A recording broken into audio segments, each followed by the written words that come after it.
다 같이 성경을 들고 일어서시기 바랍니다.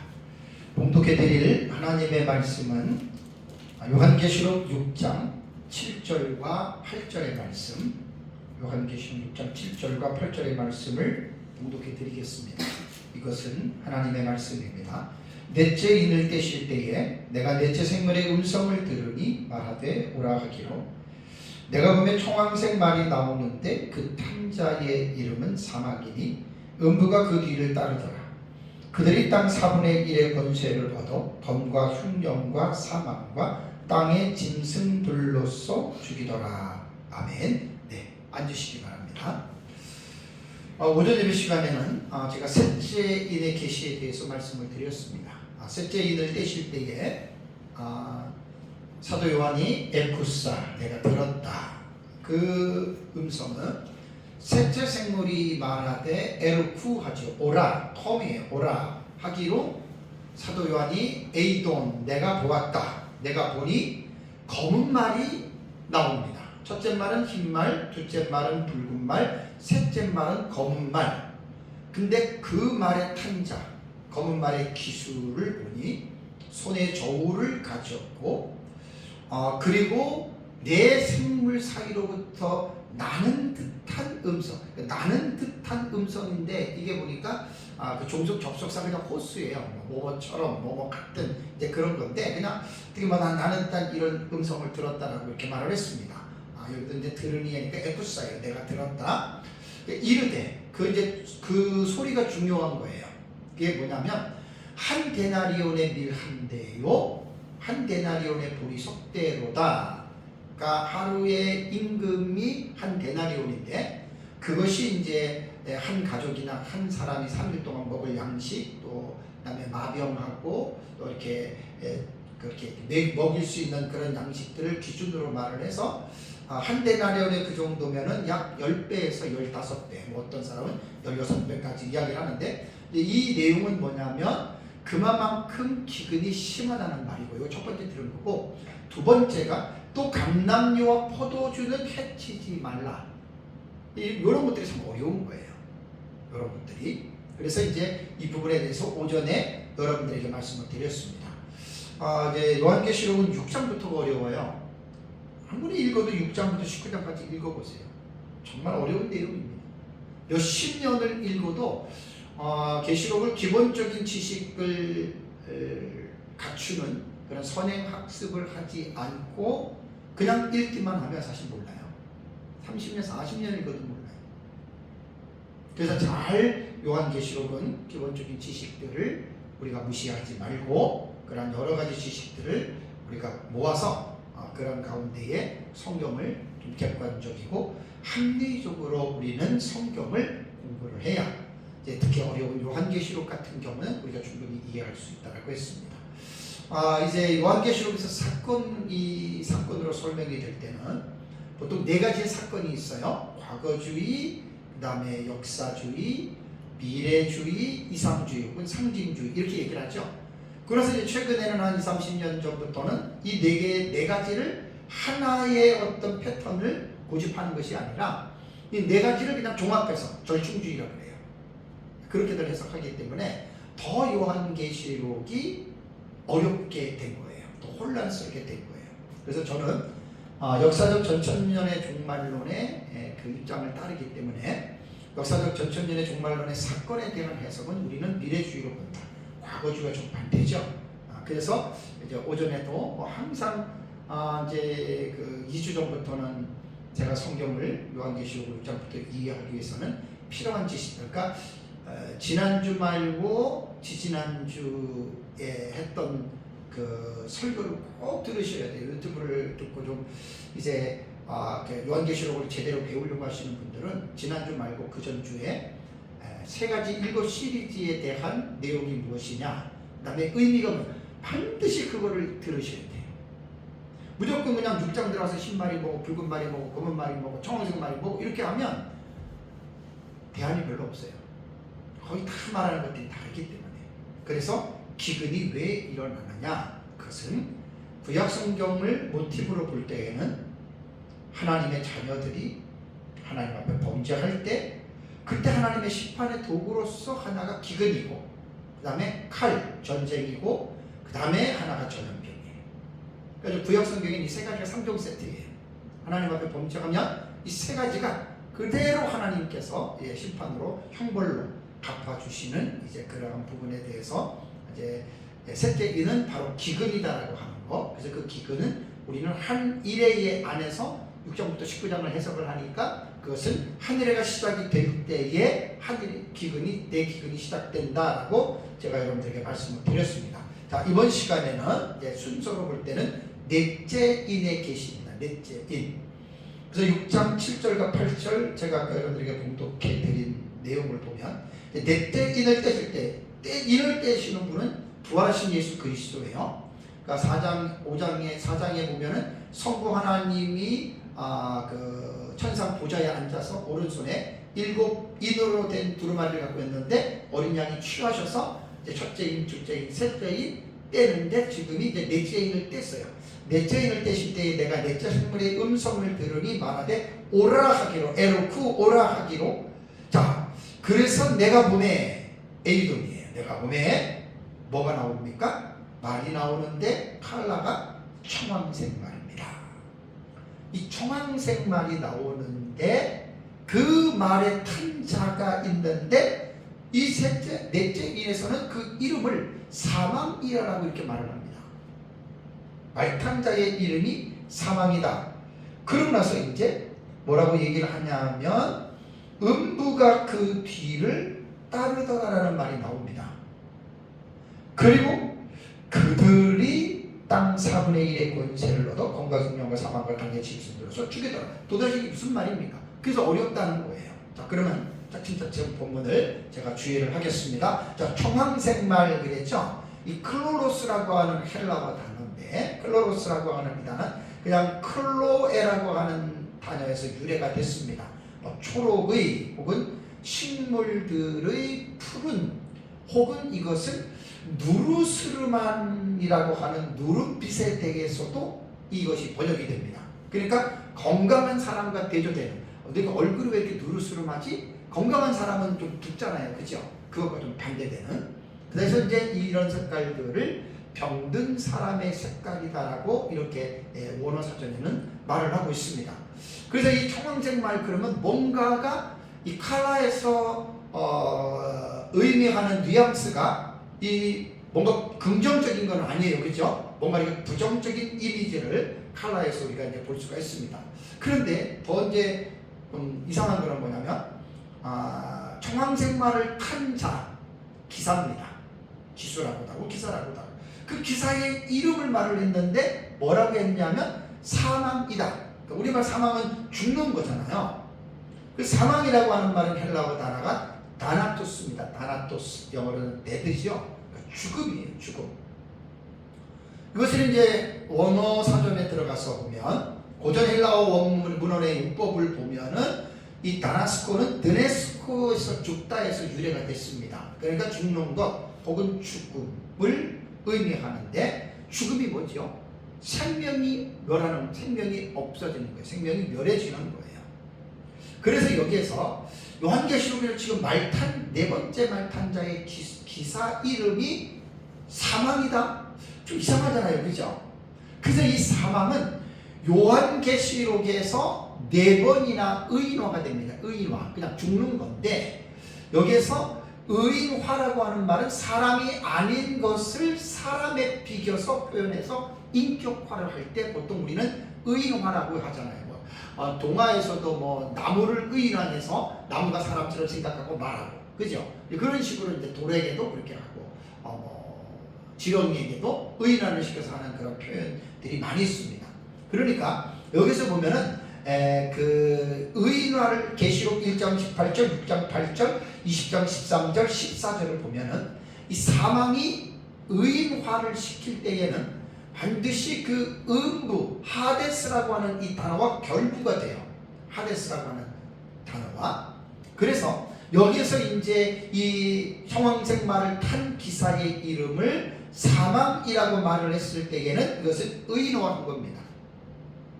그러면서 여기서 우리가 이제 느낄 수 있는 것은 뭐냐면 이 형왕색마를 탄 자가 죽음과 연관성이 있는 사람이다. 이렇게 우리 볼 수 있는 거예요.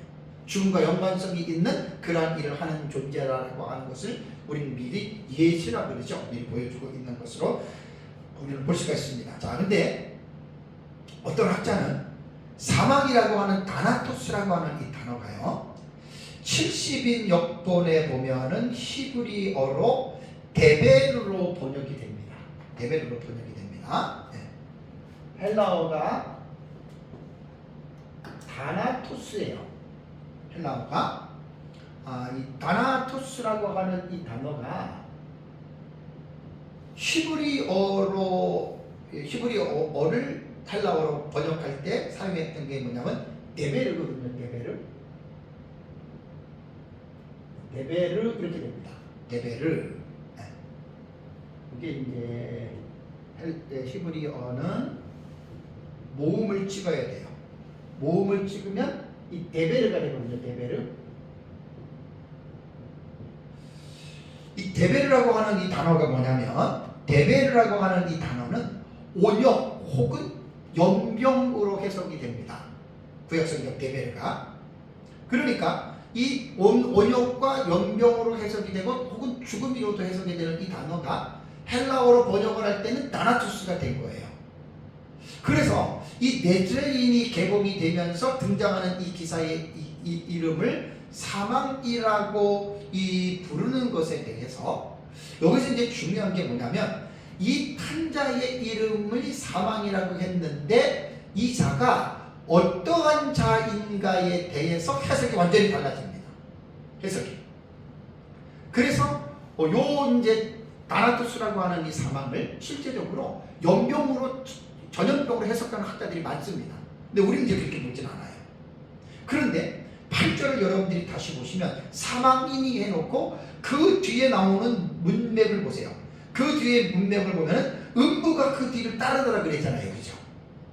그럼 사망과 음부는 연관성이 있는 거예요. 그럼 여기서 음부라고 하는 하데스를 어떻게 우리는 해석을 하느냐에 따라서 네트레인 청황색 말에 탄 이 기사가 어떠한 자인지 어떠한 일을 하는지를 분명하게 여러분 우리는 알 수가 있습니다. 자, 그렇다면 사망의 뒤를 따르는 세력, 음부가 뒤를 따른다라고 말을 했잖아요. 요게 이제 하데스의 헬라어, 하데스. 네. 요게 이제 하데스인데, 하데스라고 하는 요 단어는 아주 헬라어에서 되게 중요한 단어죠. 음부. 요 음부는 세 가지로 대부분 이렇게 이제 번역이 됩니다. 첫 번째는 뭐냐면, 지하 세계에 있는 신의 고유한 이름을 그냥 하데스라고 고전에서 헬라에서는 불렀고, 두 번째는 어두운 삶을 영위하는 지하 세계, 지옥을 말할 때도 하데스를 썼습니다. 그 다음에 또 세 번째는 이 하데스는 사람이 죽으면 그냥 그 영혼이 가 있는 곳, 좋은 곳이든 나쁜 곳이든 그냥 죽음의 세계, 이것을 사실은 하데스라고 이 세 가지로 사용을 했습니다. 그러니까 한 단어가 몇 가지 뜻이 있다라고 하는 것은 몇 가지의 뜻을 전체적으로 하나하나 대입을 하면 안 돼요. 그 몇 가지 뜻 속에서 이 문맥에서는 어떠한 의미를 가지고 있느냐라고 해서 한 가지를 선택해서 번역을 해서 사용을 하는 겁니다. 그래서 우리말에 번역된 9개의 역본을 제가 살펴보니까 지옥으로 번역한 성경이 대부분 있습니다. 그러니까 어떻게 되냐면, 그 이름은 사망이니 지옥이 그 뒤를 따르더라, 이렇게 번역이 됐다는 거예요. 이게 한글 킹 제임스 공동 번역, 현대인 성경 새 번역이 이제 지옥이 그 뒤를 따른다 이렇게 번역을 했고, 그 다음에 음부로 번역한 거, 우리도 지금 음부로 번역한 게 개역개정이잖아요. 그러니까 개역개정, 그 전에 개역성경, 우리말 성경, 바른 성경은 음부로 이렇게 여러분 번역을 했습니다. 그리고 하나 쉬운 성경을 보면은 죽음의 세계로 번역을 했습니다. 그럼 여기에서 우리는 뭘 느낄 수가 있죠? 그러니까 아까 하데스라고 하는 단어가 고전 헬라어에서 세 가지 용례로 사용됐다 그랬죠? 다 그렇게 학자들 나름대로 이 문맥에서 그렇게 우리말 성경은 번역을 한 거예요. 저는 역사적 전천년의 종말론의 입장을 갖고 있기 때문에 우리가 보는 여기에서 8절에 나오는 음부인 하데스는 우리는 졸제 사망인 지옥으로 해석합니다. 그러니까 청황생마를 탄 자의 이름이 다나토스 죽음이에요. 근데 그 뒤를 뭐가 따르냐면 지옥이 그 말 탄 자의 그 기사의 뒤를 지금 따르고 있다. 우리 이렇게 해석한다는 거예요. 그러니까 성경 해석은 무작정 막무가내로 하는 것이 아니라 뭐 원문을 통해서 원문을 단어를 통해서 문장을 통해서 해석하는 것을 석이라고 하거든요. 이 석이 하에서 그러면서 이제 우리가 이제 그 해석들을 들어가는 거예요. 그래서 우리는 여기서 말하는 하데스는 우리는 이제 지옥으로 본다라고 하는 것 여러분 이렇게 기억을 하셔야 됩니다. 그러면 넷째 인의 계시에서 청황생마를 탄 자가 사망의 이름을 가지고 그 뒤에 수많은 사람들을 지옥으로 이끌고 가는 도대체 그 청황생마의 말을 탄 그 기사는 누구인가? 이게 이제 궁금하잖아요. 뭐 흰말은 우리가 주중이도로 해석했고 둘째 이는 붉은 말은 전쟁으로 해석했고 셋째 말 검은 말은 우리 이제 기근으로 해석했듯이 마찬가지로 청황색 말을 탄 그 사망이라고 하는 죽음이라고 하는 이름을 가진 이 존재는 도대체 누구냐? 그래서 그 뒤에 지옥이 따라가는 것을 볼 때 요한계시록에서는 딱 한 존재가 나오는데 그 사람이 바로 안티크리스토스입니다. 적그리스도입니다.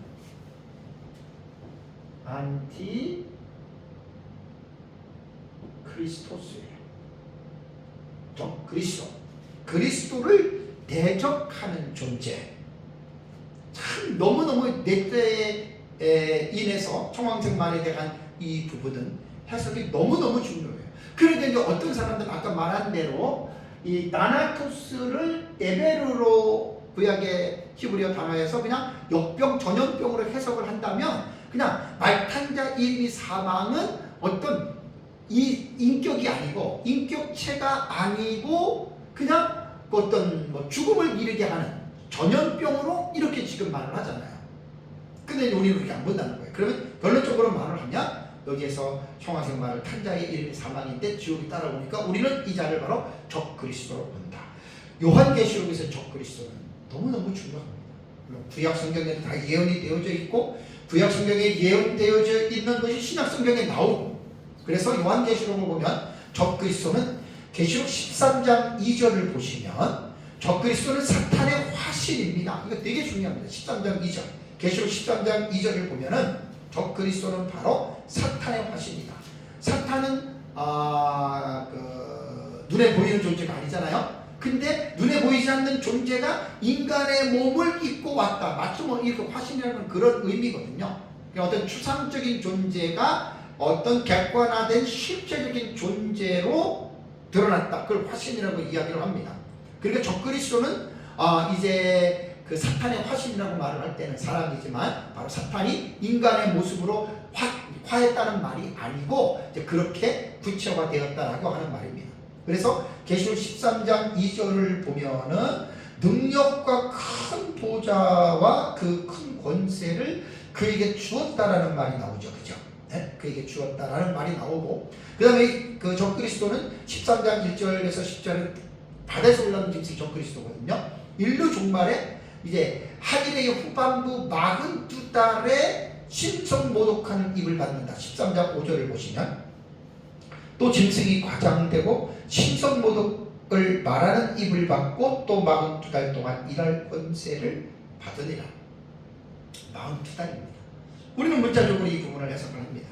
이게 바로 하늘의 후반부에 해당하는 이제 그런 거고요. 세 번째는 13장 7절을 보시면 또 권세를 받아 성도들과 싸워 이기게 되고 그러니까 이 적그리스도는 모든 것을 다 이기는 것은 아닌데 자기가 통치하는 그 기간 동안에는 성도들과 싸워서 이기게 되고 각 족속과 백성과 방언과 나라들을 다스리는 권세를 받았다라고 13장 7절에 분명하게 이야기를 하는 거예요. 그리고 이제 13장 12절에서 16절을 보면 이 적그리스도는 자신을 신격화합니다. 그래서 하나님의 성전에서 자기 어떤 그 우상을 세워놓고 모든 세상 사람들이 자기를 메시아로 하나님으로 경배를 하고 경배를 받는 자예요. 그래서 그 경배를 시키는 자가 뭐냐면 이제 13장 11절에서 땅에서 올라오는 짐승이 거짓 선지자인데, 이 거짓 선지자가 이제 적그리스도를 하나님으로 숭배케 하는 바로 하수인이다라고 하는 말입니다. 그리고 이제 적그리스도의 최후는 계시록 19장 20절, 20장 10절을 보면은 거짓 선지자와 함께 유황불못에 떨어져서 지옥으로 떨어지는 것으로 여러분이 적그리스도의 최후는 여러분의 성경을 통해서 알 수가 있습니다. 그래서 요한계시록에는 여러 가지의 재앙들이 많이 나타나죠. 정말 끔찍하고 무서운 재앙들이 많이 나타나는데, 그 중에서 가장 큰 재앙과 흉벌이 뭐냐? 어떻게 보면 7번째 대적과 6번째 인, 다음 주에 6번째 인이 지구 멸망이거든요. 이 지구가 세갈래로 갈라지고 심판을 받는, 그거 보면 되게 큰 사건인 것 같지만 그것보다 더 큰 사건이 넷째 적그리스도의 사건이에요. 왜? 지옥으로 끌고 가잖아요.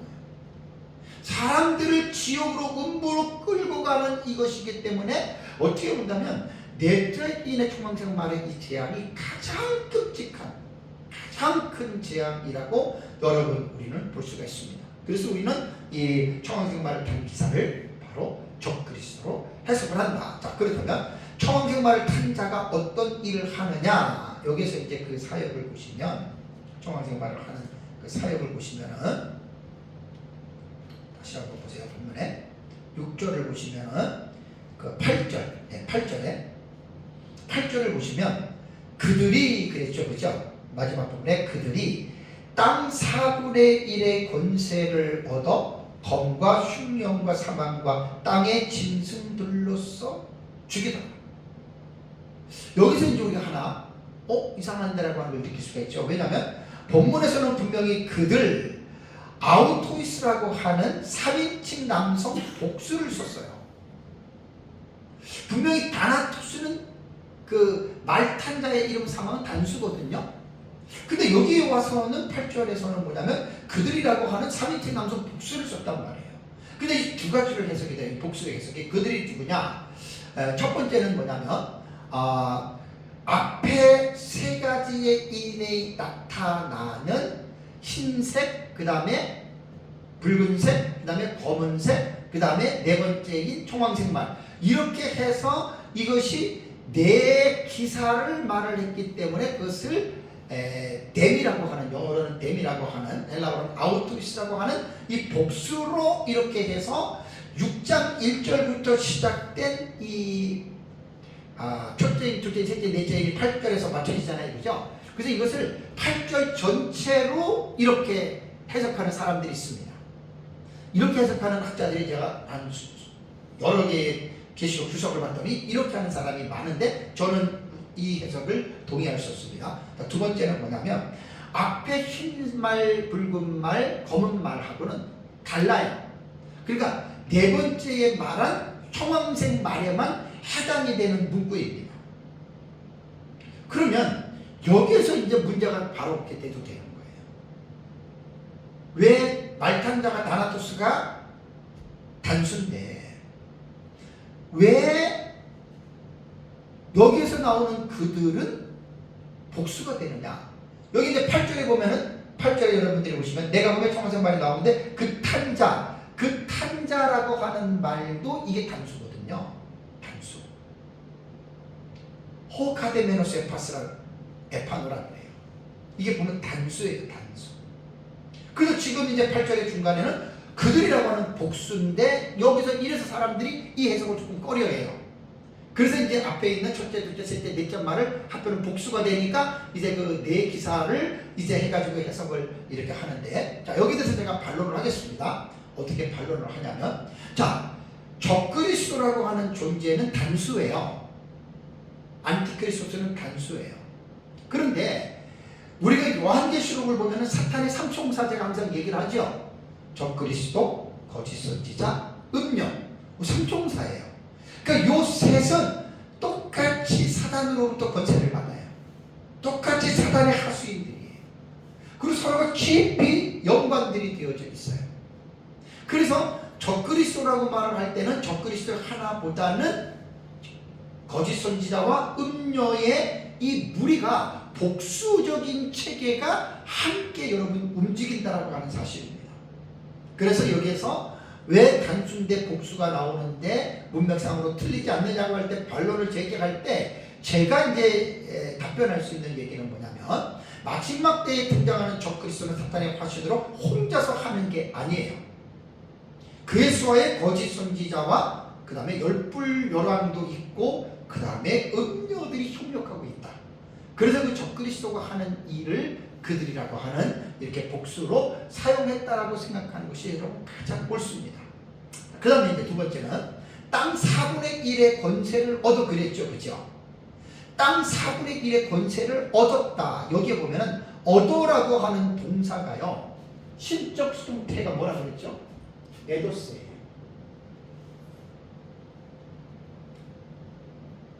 에도세. 신적 수동태예요. 에도세는 디도미의 수동태거든요. 그 수동태는 수동태인데 여러분들 8절을 보십시오. 주어가 나옵니까? 안 나옵니까? 안 나와요. 7절에도 안 나와요. 주어가 안 나와요. 그럼 주어가 안 나오는데 이 디도미의 동사가 수동태 형태인 에도세로 나오면 이거 무슨 수동태? 신적 수동태. 주어가 하나님이라는 거예요. 제가 그레고리 빌 주석도 보고 그 다음에 이제 그랜트 오스본 주석도 보고 그 다음에 마운스 주석도 보고 그 다음에 이제 다른 주석들 몇 개를 봤는데 요 에도세를 분명히 신적 수동태라고 했는데 하나도 안 써놨어요. 이게 대가들이. 근데 이필장 교수의 주석을 딱 잠깐 봤더니 신적 수동태 딱 지적을 했어요. 맞아요. 이거는 뭐냐면 이거는 분명히 부정적인 거예요. 그 쉽게 말하면 악한 영들에게 악한 대상들에게 하나님이 이런 것들을 주었다. 그럼 여기서 우리는 어떻게 보냐면 이것이 바로 하나님의 섭리로 여러분 우리는 보는 하나님의 섭리. 그래서 이제 9장 1절에도 첫째 화인 5번째 나팔에서 큰 별이 떨어질 때 사탄이라고 했어요. 사탄이 무정의 열쇠를 받고 떨어졌죠. 거기에서도 수동태가 에도스예요. 주어는 안 나와요. 그 신적 수동태죠. 그러니까 하나님의 허락과 하나님의 섭리 가운데에 사탄이 계시록 12장에 그 천사장 미가엘과 싸워서 지잖아요. 그죠? 그때 떨어질 때 하나님의 허락하에 무적인 열쇠를 준 거예요. 하나님이. 그러니까 에도세라고 하는 동사가 나올 때 주어가 안 나올 때는 이것은 신적 수동태, 곧 하나님의 섭리, 하나님의 작정 가운데 일어나는 일이다라고 이렇게 생각을 해야 됩니다. 그럼 여기에서 총왕생만을 탄 자가 땅 4분의 1의 권세를 얻었다. 하나님이 허락하여 주신 겁니다. 하나님 섭리입니다. 그러면 이것이 본질적으로 볼 때는 하나님께서 악한 자들에게도 섭리 가운데 허락하시지만 이 적그리스도와 거짓 선지자와 그 다음에 요 두 사람들에게 있어서는 이 사람들이 그 13장에서 제가 여러분들에게 말씀을 했지만 다 이 존재들은요 사탄으로부터 권세를 받는 거예요. 거기에는 이제 주어가 붉은 용이기 때문에 사탄이기 때문에 그 사탄이 준 거죠. 그 수동태는 그렇게 해석해야 되고 주어가 불무명할 때에는 그것이 하나님이 주셨다고 얘기를 했는데 여기서는 이제 이들이 그 어떤 악한 용에게 사탄으로부터 받아가지고 또 이제 하나님의 섭리로 보는 거예요. 그거를 그렇게 해가지고 이제 이들이 결국 권세를 받아서 땅 4분의 1을 얻었다. 근데 땅 4분의 1의 권세가 도대체 무슨 뜻일까? 항상 계시록은 어려운 거예요. 한두 가지가 아니라 수백 가지 해석이 나옵니다. 그래서 5가지를 여러분들에게 말씀을 드리면 알포드라고 하는 신학자는 위에서 세인에서 4분의 1씩 각각 멸망하고 남은 4분의 1이다. 그러니까 이건 또 논리적으로 볼 때는 그럴듯해요. 4개니까 흰색, 붉은색, 검정색, 청황색 그 4개 중에서 4분의 1씩 각각 망하고 남은 4분의 1이다. 이렇게 이제 해석하는 경우가 있고 두 번째는 헨스트 머그의 해석은 땅의 4분의 1, 즉 부분적 심판이다. 그러니까 전체를 심판하는 것이 아니라 땅의 4분의 1만 심판한다. 다뭐 일리는 있어요. 다음에 제롬이라고 하는 학자는 뭐라고 했냐면 땅 네모퉁이의 환란, 땅 네모퉁이 동서남북으로 갈라서 이렇게 보고 그 다음에 엘리오트는 어떻게 해석하냐면 땅 위의 전면적인 환란이며 그 중에서 4분의 1이다. 이렇게들 해석들을 해요. 근데 저는 우리 시즌민 목사님한테 배울 때 어떻게 배웠냐면 여기서 4분의 1은 인류 종말에 등장하는 4제국 가운데 하나입니다. 4분의 1 하면. 그러니까 쉽게 말하면 4대 열강이 등장하는데 그 4대 열강이 등장하는 것 중에 한 나라다. 그러면 지금 계시록 6장에서 넷째 초왕생말을 해석할 때 적그리스도라고 해석을 하면서 그 다음에 여기서 딱 4분의 1 원세를 얻었다라고 하는 말은 지난번에 적그리스도 제가 설교할 때 뭐라고 얘기했죠? 적그리스도의 계시가 요한계시록에 나오는데 이 계시의 모티브가 구약성경 어디에 나온다고 그랬어요? 적그리스도가 작은 뿔이 다니엘서 7장이에요. 7장. 그러니까 다니엘서 7장에 보면은 바다에서 올라오는 짐승이 사자 같고 그 다음에 표범 같고 곰 같고 그 다음에 무서운 철이를 가진 짐승 넷이 나오죠. 그죠? 요것이 4대 열강으로 보는 거예요. 우리는. 그래서 그레고리빌 주석을 제가 쭉 살펴봤더니 이렇게 해석하는 해석법을 소개를 했어요. 그러니까 이렇게 보는 사람은 많다는 거예요. 우리처럼. 인류 종말에 등장하는 4대 열강 중에 한 나라다.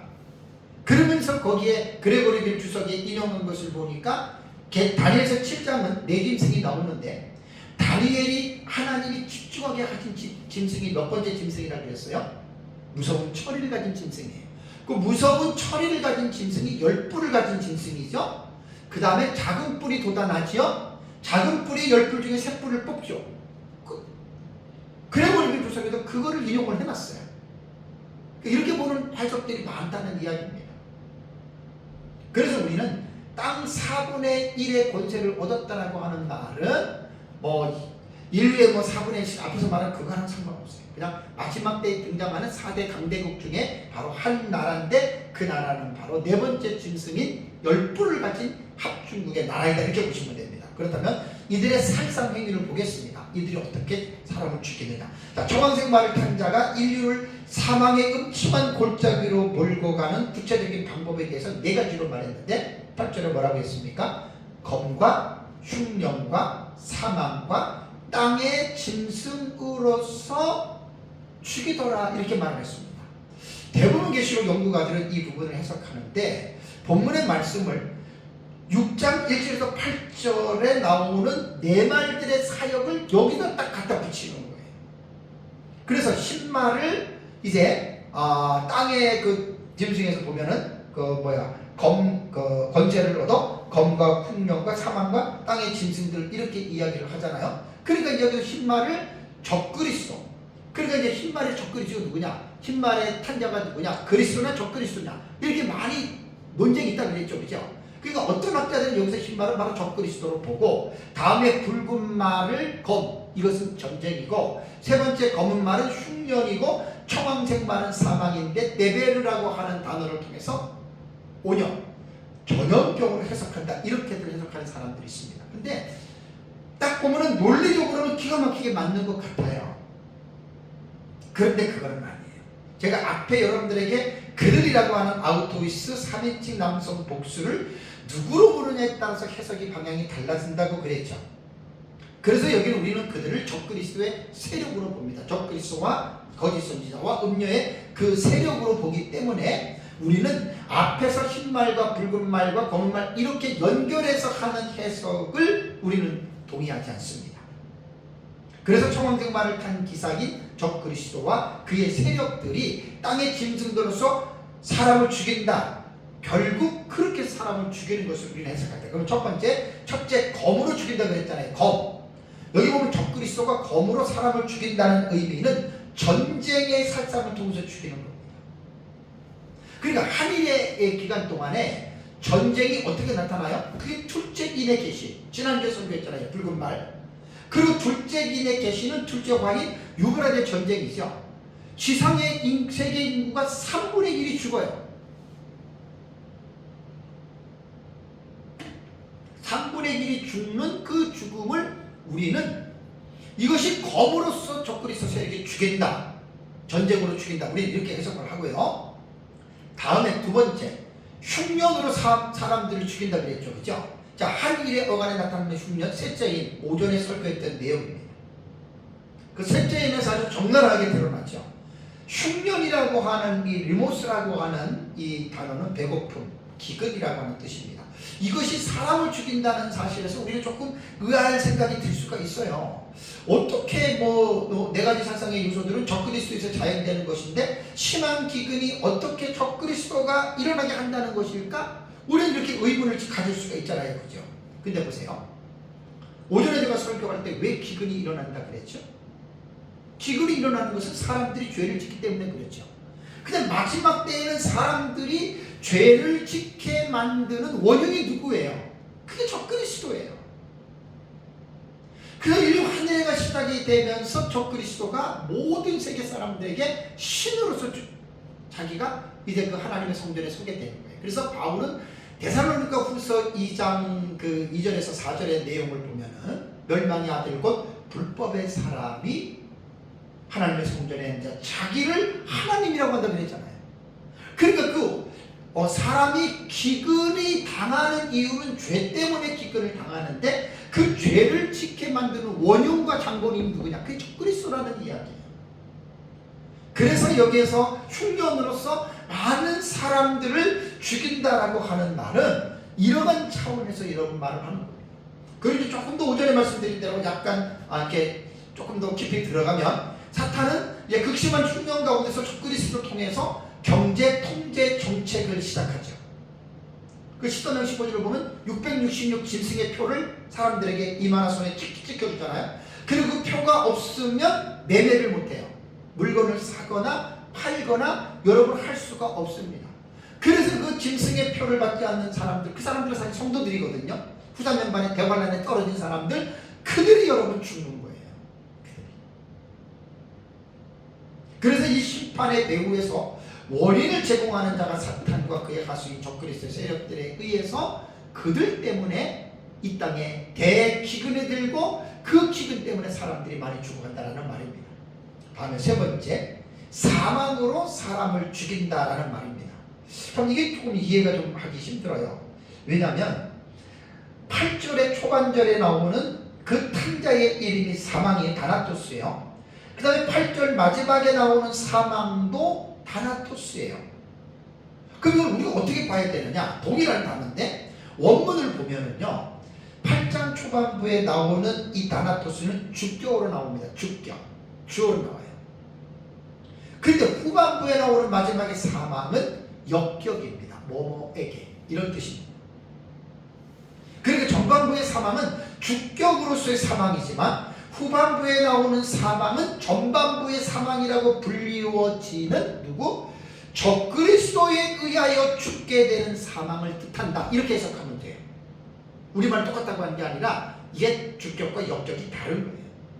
그래서 본문에 나오는 사망의 다나토스라고 하는 이 단어가 아까 71년에서는 데베르로 사용된다 그랬죠. 그죠? 데베르로 사용이 됐는데 이것을 근거로 대다수의 학자들이 이 단어의 뜻을 온욕과 연병으로 해석을 합니다. 그래서 여기서의 두 번째의 사망은 우리는 데베르로, 그러니까 제가 그러잖아요. 한 단어에 여러 가지의 내용이 있으면 문맥 안에서 어떻게 해요? 하나를 딱 선택하는 거예요. 모든 단어를 다 그렇게 볼 수 없어요. 문맥 안에서 여러분 우리가 선택을 해야 되는 거예요. 그래서 두 번째 나오는 역격으로 사용된 다나토스는 우리가 온역이나 연병으로 여러분 해석을 하는데, 그럼 이 온역과 연병도 어떻게 되느냐? 다 적그리스도와 연관된 거예요. 기근도 마찬가지고. 온 인류가 적그리스도를 하나님으로 섬기고 하나님을 대적하는 데서부터 결국은 어떻게 됩니까? 이 세상에 여러분 전염병이 퍼지는 거예요. 온역이. 자, 계시록 16장을 가보세요. 16장 2절. 계시록 안에서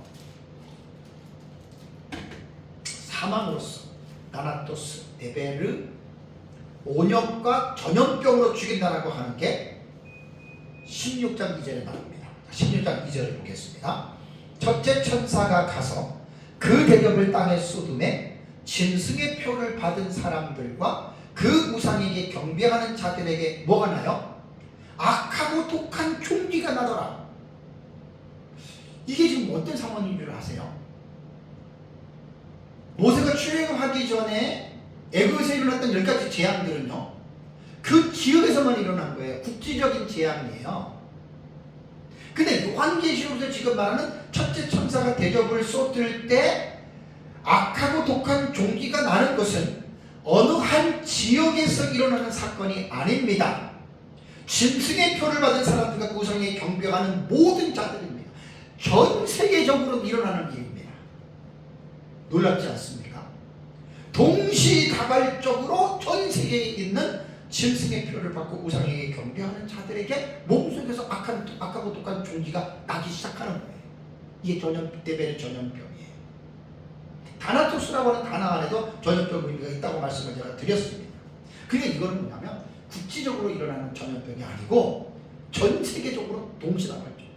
그래서 이제 벌써 19년이니까 코로나 바이러스가 이제 19년도에 있어요. 2019년이잖아요, 그죠? 그래서 코비드19는 코로나 바이러스 그 다음에 디시즈 19이에요.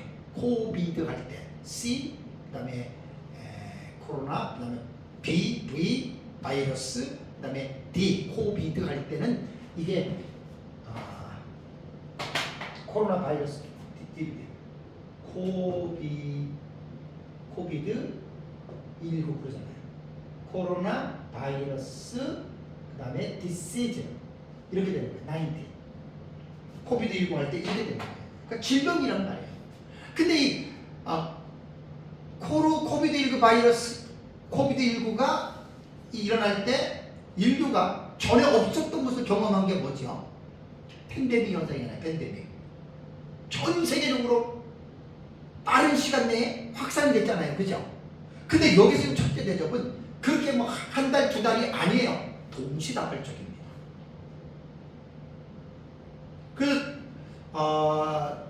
2019년에 코로나 바이러스가 팬데믹 현상이 일어날 때에는 많은 사람들이 그것이 일어나기 전에는 사실 이거 계시록 지금 16장 2절에 첫째 천사가 대접을 쏟을 때 전 세계적으로 이런 것 이해하기 힘들었는데 이번에 그 코비드19 팬데믹 사건을 통해서 이것이 사람들의 마음속에는 전혀 믿지 못할 내용이 아니라는 거예요.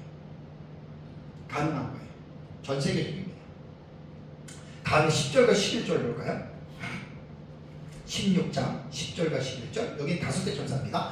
또 다섯째 천사가 그 대접을 짐승의 왕자에 쏟으니 그 나라가 곧 어두워지며 사람들이 아파서 자기 혀를 깨물고 그 다음에 어떻게 해요? 아픈 것과 종기로 말미암아 하늘의 하나님을 비방하고 그들에게 회개하지 아니하더라. 이것도요 어느 한 지역에서만 일어나는 게 아니에요. 국지적이 아니고 전 세계적이에요.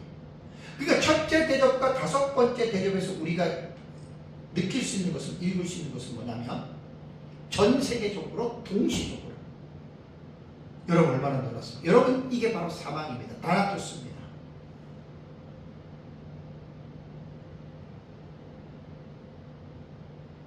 검과 흉년과 사망과 여기를 우리는 역적이기 때문에 이걸 우리는 전염병으로 해석하는 거예요. 마지막 네 번째는 뭐죠?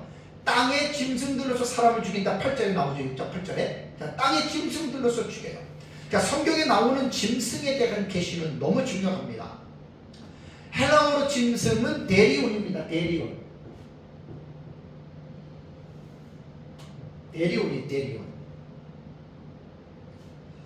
데리온이라고 하는 이 헬라어 단어가 들짐승 이렇게 번역이 되는 단어거든요.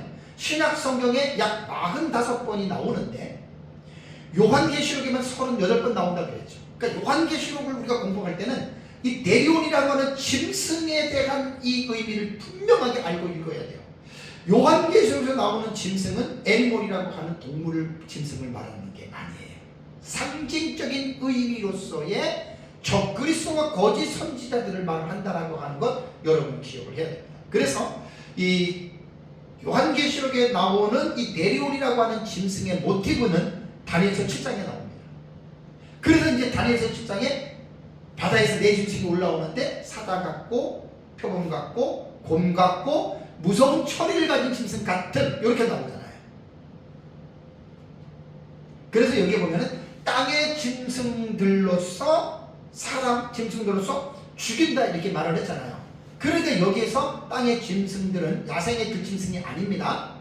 그런 명수들을 통해서 사람을 죽이는 게 아니라 인류 종말의 역사 세계에 등장하는 적그리스도와 그의 하수인들이 거짓 선지자와 음녀들, 그들을 통해서 하나님께서 죽이는 대상은 누구냐?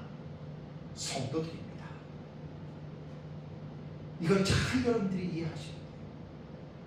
물론 적그리스도의 세력에 의해서 죽는 불신자들의 지옥 가는 사람들도 있겠지만 여기에는 성도들도 포함되어 있는데, 모든 성도를 말하는 것이 아니라 후삼년반 대환란에 예비처를 들어가지 못하고 예비처에 떨어진 사람들 중에 죽는 자 많습니다.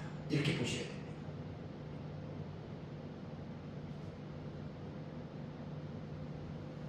그래서 이 지금 계시록 6장에서 네 번째 인을 뗄 때 청황색 말이 나오고, 청황색 말에 앉아 있는 기사가 이게 누구냐?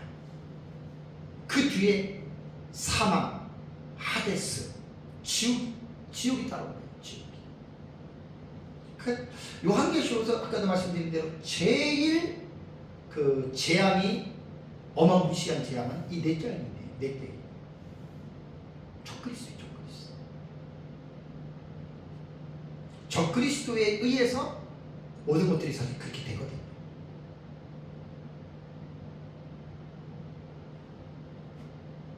어쨌든 요 짐승들이 복수이기 때문에 그 적그리스도에 대한 단수로서의 그 적그리스도도 있지만, 그들과 함께 하나의 어떤 스크럼을 짜고 하나의 어떤 그룹이 된 사람들이 있잖아요.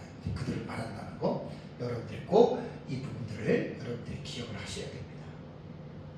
사랑하는 성도 여러분, 넷째인이 개봉이 되면서 이 등장하는 청황색 말과 그 탁자는 요한계시록에 나타난 그 어떤 재앙들보다도 가장 두려운 엄청난 그러한 재앙이라고 하는 것. 그래서 아까 다시 8절을 보시면, 내가 보면 청황색 말이 나오는데 그 탕자의 이름은 사망이니 음부가 그 뒤를 따르더라. 이 지옥이라는 말이에요. 우리말 성경이 네 가지가 지옥으로 번역했다고 했어요. 그래서 하나님은 인류 종말의 직전에 한 일회라고 하는 하나님의 때라고 하는, 그래서 크로노스와 카이로스와 아이오니오스, 제가 하나 그 헬라어 시간에 대한 개념을 말씀을 드렸죠. 아이오니오스라고 하는 이 단어는 영원한 시간을 가르칠 때 아이오니오스라고 하고, 그 다음에 크로노스라고 하는 이 단어를 쓸 때는 물리적인 시간이고, 카이로스라고 하는 이 단어는 특정한 시간입니다. 특정한 때를 말하는 겁니다. 그러니까 한 일회라고 하는 예수님 재림 기간의 마지막 한 7년이라고 하는 이 한 일회는 물리적인 시간 안에 들어가 있기는 하지만, 이 시간은 하나님의 특별한 시간으로 우리는 봐야 됩니다. 그러니까 예수 그리스도께서 이 세상에 동정녀 탄생, 십자가에 죽으시고 부활하시고 승천하신 거, 크로노스라고 하는 물리적인 시간 속에서 예수 그리스도의 사건, 이런 것들이 카이로스란 말이에요. 하나님의 특별한 때, 하나님이 정하신 때에 일어나는 사건이라는 거예요. 그러니까 예수님의 재림도 크로노스의 물리적인 시간 속에서 마지막 부분에 예수님 재림하시는데, 이 부분이 하나님의 카이로스라고 하는 시간대라는 거예요. 그래서 제가 요한계시록을 보면은 예수님께서 내가 속히 오리라, 내가 빨리 온다, 퀵컬리예요. 타퀴 헬라어로 빨리 온다는 거예요. 곧 온다라고 하는 말은 말했잖아요. 근데 2000년이 지나도 안 왔잖아요. 그래서 많은 사람들이 예수님께서 내가 속히 오리라, 내가 곧 온다, 이거를 지금 뭔가가 이렇게 언밸런스적인 의미 때문에 성경의 내용을 신뢰하지 못하고들 있어요. 곧 오신다고 해놓고 2000년이 지났는데도 예수님 안 왔잖아요. 여기서 한 가지 사람들이 무지해서 그렇다. 제가 몇 번이나 말씀을 드렸었잖아요. 시간도 크로노스냐 카이로스냐 이거를 봐야 돼요. 그래서 성경에서 말하는 그 때는 크로노스 때를 말하는 게 아니에요. 그래서 제가 베드로가 말하는 하나님의 시간에 대해서 여러분들에게 많이 말씀드렸잖아요. 하나님에게는 1000년이 하루 같고 하루가 1000년 같은 것을 생각하라 그랬죠. 그러니까 우리는 1000년이라고 하는 시간을 우리가 할 때는, 우리 지금 인간으로 볼 때는 너무너무 긴 시간이에요. 1000년이 감히 상상을 할 수가 없어요. 십자군 전쟁 때부터 지금까지 약 1000년 정도의 기간이 지났잖아요. 여러분 십자군 전쟁부터 지금까지 여러분 역사를 한번 여러분 논해보세요. 엄청나게 되게 긴 시간이잖아요. 근데 하나님의 카이로스로 볼 때에는 하나님은 1000년을 어떻게? 하루같이 보잖아요. 또 하루도 우리는 24시간 어머 금방 갔대 하는데 하나님은 그 하루도 1000년같이 하나님은 보시는. 그래서 예수님이 내가 곧 오리라, 내가 속히 오리라라고 하는 이 말은 인간적인 시간적인 셈법을 가지고 하면은 예수님의 말씀 이해를 못해요. 1000년을 하루로 생각하면 이틀밖에 안 지난 거예요. 이틀밖에. 안 그래요? 이것이 바로 카이로스라고 하는 헬라어 단어의 뜻입니다. 특정한 때, 특정한 시간을 가르치는 특별한 용어입니다. 그래서 하나님은 예수 그리스도의 재림 직전에 인류 종말입니다. 하늘의 7년입니다. 그것은 하나님의 카이로스의 시간입니다.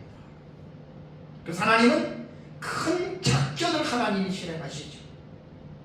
그래서 제가 첫째인을 뗄 때, 흰말을 뗄 때 흰말이 누구라 그랬어요? 우리는 두중인이에요. 왜 그럼 두중인으로 보냐면 흰말을 하나님께서 장차된 일들을 계시할 때 6장부터 시작하잖아요. 6장의 첫 번째 계시가 첫째인이에요. 그 첫째인의 계시는 하나님께서 앞으로 일어나는 장차될 하늘의 기간 동안에 일어나는 수많은 사건들 가운데에 하나님의 그 관점, 관심, 하나님의 그 아주 그 중요한 관심이 어디에 있느냐에 대한 이 부분을 우리에게 말해주고 있는 거거든요. 그래서 이제 세대주의나 또 혹은 세대주의가 아니더라도 신말을 적그리스도로 해석하는 사람들의 해석에 있어서 우리가 그 해석을 우리가 동의할 수 없다고 하는 거는 제가 지난주 설교를 다시 들어보면 거기서 다 나와요.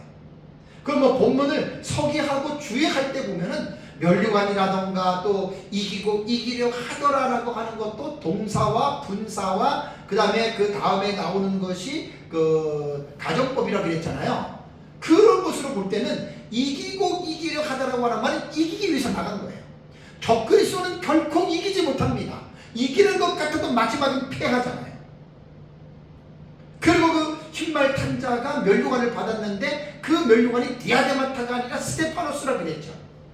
디아데마타는 왕관이고 스테파노스는 충성한 성도들이 받는 하나님의 상급입니다. 그러니까 거기에 디아데마타가 사용된 게 아니고 면류관이 스테파노스로 사용이 됐기 때문에 그리스도도 아니고 적그리스도도 아니에요.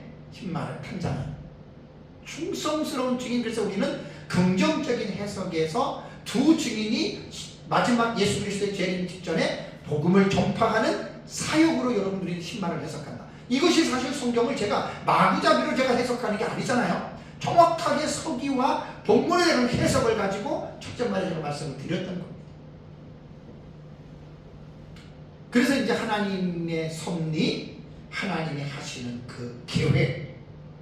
그래서 6장에 처음 나오는 사건인 딱 흰말은 하나님 편에서 하나님이 자기의 백성들을 먼저 관심을 갖는 그 계시가 바로 두중인입니다. 그래서 주중에는 마지막 시대의 사명자들입니다. 지금 이 시대에도 하나님이 전 세계적으로 하나님이 사역자들을 사명자들을 세워서 지금 생명책에 기록된 아브라함의 자손들을 지금 불러 모으고 그들을 위해서 사역을 하고 계십니다. 근데 이 구속사의 사역이 마지막 때가 있단 말이에요. 예수님 재림하실 때 이 세상이 심판할 때 그때 하나님께서 마지막으로 쓰는 하나님의 사역자들이 종들이 있다는 말이에요. 그게 두 주님이에요. 그래서 우리는 첫째 일을 뗄 때 장차 될 일들에 대한 이 사건에 대해서 하나님의 지대한 관심이 무엇이 있느냐. 그래서 사탄의 관심은 뭐지요? 적그리스도를 세워서 자기 때가 얼마 남지 않은 것을 알고 발버둥 치는 것이 그게 사탄의 때인데, 사탄은 누구를 세우느냐? 그게 바로 안티크리스도스, 적그리스도예요. 그래서 넷째 일의 총왕생말, 그 말단자의 이름이 사망, 나나토스, 그 뒤에 지옥이 따른다? 이 자가 바로 적그리스도다라고 하는 말입니다. 그게 사탄이 맞불을 놓는 거예요. 맞불을. 사탄은 사실 사타나스라고 하는 이 단어이니까 대적자잖아요. 대항자예요. 누구를? 하나님을 대적합니다. 에덴 동산에서 하나님의 형상대로 지음을 받은 아담과 하와를 폴라나오, 미혹시켜서 꿰어서 폴라나오, 그래서 그들을 하나님의 계명을 어기게 선악과를 따먹게 만들었잖아요. 이게 사탄이 하는 일이라고요. 그래서 인간이 죄인이 되고 타락하게 만든 원인이 누구냐? 그게 바로 여러분 사탄입니다. 그래서 사탄은 이러한 결국은 사람을 죽이고 멸망하게 하기 위하여 사탄이 세상에 왔다라고 요한복음에는 이 부분을 분명하게 말하고 있죠. 사탄이 온 것은 사람을 죽이려고 온 거예요. 멸망시키려고 온 거예요. 그래서 에덴 동산에서 우리의 시조인 아담과 하와를 플라나오, 미혹시키고 꿰어서 그들과 하여금 죄인이 되게 합니다. 아담 위에 태어나는 모든 사람들이 죄인이 되지 않았습니다. 그게 바로 사탄의 계략입니다. 그리고 사탄은 지금까지 계속해서 우는 사자처럼 두루다니면서 지금도 택한 자들을 삼키려고 계속해서 사탄은 발버둥을 치고 있는 거예요. 최후의 발악을 합니다. 그래서 이제 마지막 때에 사탄이 만든 작품 중에 최고의 작품이 뭐냐? 히틀러도 아니에요. 무솔리니도 아니에요. 느부갓네살도 아니에요. 바로 적그리스도입니다. 물론 구약 성경부터 지금까지 나타나는 하나님을 대적하는 안티가 혹은 그리스도를 대적하는 안티크라이스트 같은 이러한 사람들이 다 보면은 적그리스도의 계열에 있는 사람들이에요. 그게 적그리스도가. 그러니까 구약 시대부터 그렇게 뭐 네피림이라든가 뭐 아수르라든가 뭐 바벨론, 메데바스, 헬라, 로마, 뭐 애굽 이런 나라들을 통해서 하나님을 대적하는 적그리스도에 대한 일들을 구약시대에 계속해서 이들이 시작해 왔던 것입니다. 그리고 지금도 공산주의라든가 그다음에 이슬람이라든가 어떤 종교나 이데올로기에 이런 다른 부분들을 통해서 지금도 계속해서 기독교를 핍박하고 하나님을 지금 대적하고 있는 게 지금 이 시대에도 지금 진행되고 있는 거예요. 그러다가 마지막 예수 그리스도께서 재림을 하시기 직전에 그때는 아담 때부터 시작했던 그 적그리스도의 그 레벨들이 쭉 나오잖아요. 그렇죠? 그 사람들이 쭉 이어져 오잖아요. 역사 이래 전무후무한 그 한 사람을 딱 세우는데 그게 바로 적그리스도라는 이야기. 되게 중요한 공부를 하는 거예요 지금. 그래서 계시록 13장에는 바다에서 짐승이 13장에 보면은 바다에서 짐승이 올라오는데 뿔이 열이요 머리가 7이라 그 뿔에는 열왕관이 있고 그 머리들에는 신성 모독하는 이름들이 있더라. 13장 1절에 딱 이게 나오죠. 이게 바로 적그리스도예요. 그래서 이 적그리스도의 모티브는 어디예요? 다니엘서 7장이에요.